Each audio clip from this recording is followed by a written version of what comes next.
नमस्कार दोस्तों, स्वागत है आप सभी का आपके YouTube चैनल उज्जवल नेट क्लासेस में। आज की इस वीडियो में मैं महाराष्ट्र सेट से रिलेटेड आपको एक अपडेट देने जा रही हूं, जो अभी 27 दिसंबर को एग्जाम देने वाले हैं महाराष्ट्र सेट का। तो एडमिट कार्ड कब रिलीज होगा और क्या आपको गाइडलाइंस दी गई है कोविड-19 से रिलेटेड, तो मैं आपको इस वीडियो में वही बताने वाली हूँ। तो आप यहाँ पर वेबसाइट का एड्रेस देख पा रहे होंगे। ये वेबसाइट की लिंक मैं आपको डिस्क्रिप्शन बॉक्स में दे दूंगी, और जो पब्लिक नोटिस आई है तो उसकी पीडीएफ भी मैं हमारे टेलीग्राम के चैनल और ग्रुप में शेयर कर दूंगी, जो उज्जवल नेट क्लासेस नाम से है। तो आप टेलीग्राम के चैनल को भी ज्वाइन कर लीजिए, वहाँ पर मैं ऐसे ही इम्पोर्टेंट पीडीएफ शेयर किया करती हूँ। तो यहाँ आप देख पा रहे होंगे कि public notice regarding June 2020 set exam to be held on 27 December. तो इसी पीडीएफ को मैं अभी आगे आपको वीडियो में बताने वाली हूँ। तो चलिए देख लेते हैं उस पब्लिक नोटिस की पीडीएफ को।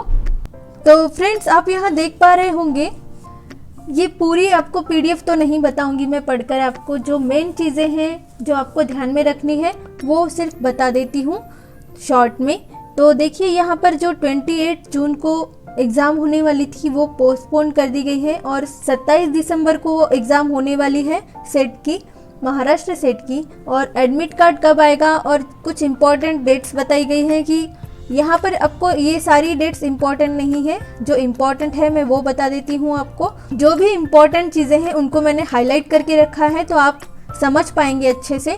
तो देखिए, ये करेक्शन की डेट और लास्ट डेट क्या थी वो इम्पॉर्टेंट नहीं है हमारे लिए, पर तो availability of admit card on website, जो मैंने आपको वेबसाइट बताई थी पहले, तो उस पर ही एडमिट कार्ड आएगा और मैं अपडेट दे दूंगी आपको जैसे ही आता है। 17 दिसंबर को आएगा, और एग्ज़ाम की डेट 27 दिसंबर जैसे कि डिसाइड की गई थी वही रहेगी। इस एग्ज़ाम के बारे में ऐसे कहा जा रहा था कि अब जो होने वाली है वो ऑनलाइन मोड में होगी, पर ऐसा नहीं है। पहले की ही तरह पेन पेपर मोड में, यानी कि OMR शीट पर ये एग्ज़ाम होगी।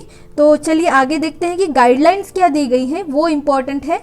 तो देखिए, ये गाइडलाइंस है, आपको मास्क और ग्लोव्स भी पहनने, आपको आगे भी ये बताया जाएगा कि वाटर बॉटल रखनी है अपने, और एक सैनिटाइज़र की बॉटल रखनी है 50 ml की, और एक पेन भी रखनी है। पर यहाँ पर मेंशन नहीं किया गया है ब्लैक रखनी है या ब्लू, तो आप कोई भी रख सकते हैं, बस बॉल पॉइंट पेन हो और ट्रांसपेरेंट होनी चाहिए, ये तीनों चीज़ें।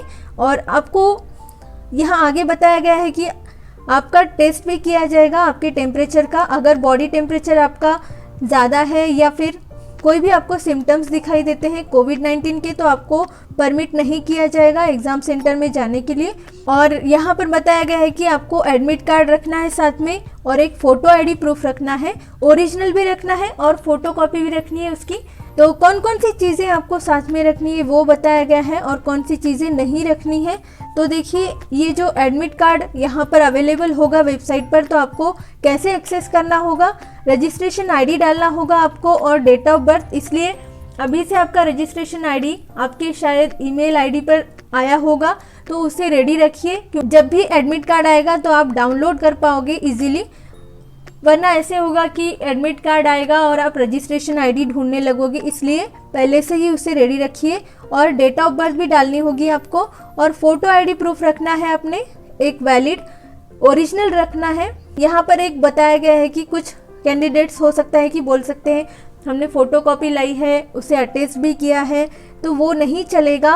और ऐसा भी हो सकता है कि मोबाइल में बताने लगते हैं कि हमने मोबाइल में लाया हुआ है, तो वैसे भी आपको मोबाइल अलाउड नहीं होगा वहाँ पर, तो आप मोबाइल में कैसे दिखाएंगे, इसलिए आपने ओरिजिनल रखना है। उसकी फ़ोटो कॉपी भी रखना है, पर आपको ओरिजिनल भी रखना मस्ट है। कौन कौन से वो वैलिड आईडी रहेंगे देख लीजिए यहाँ पर, PAN card, voter ID, passport, e Aadhaar, driving licence, 12th class board का एडमिट या फिर registration card, Aadhaar card with photograph, ration card, और Aadhaar enrolment number with photo. तो आगे देख लीजिए, PWD अगर कैंडिडेट है तो उन्हें सर्टिफिकेट रखना होगा। और ये 3 चीज़ें मैंने आपको पहले ही बता दी है ऊपर, कि बॉल पॉइंट पेन रखना है, और हैंड सैनिटाइज़र और वाटर बॉटल, ये सभी चीज़ें ट्रांसपेरेंट होनी चाहिए।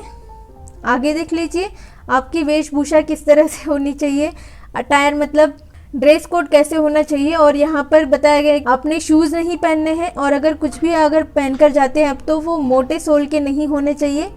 और कहा गया है कि आपने लार्ज बटन वाले कपड़े नहीं पहनने हैं। और पर्सनल बिलोंगिंग्स में आप क्या नहीं रख सकते हैं देख लीजिए, mobile phone, purse, electronic devices जैसे कि कैलकुलेटर वगैरह वो अलाउड नहीं किए जाएंगे। पर अगर आप लेकर भी जाते हैं तो अपनी रिस्क पर रखना होगा, सेंटर वहाँ पर रिस्पॉन्सिबल नहीं होगा इन सभी चीज़ों को संभालने के लिए।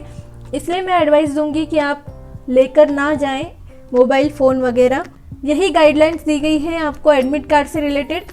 जैसे ही एडमिट कार्ड आता है मैं आपको अपडेट कर दूंगी। इस वीडियो के लिए बस इतना ही। Thanks for watching, take care and all the best.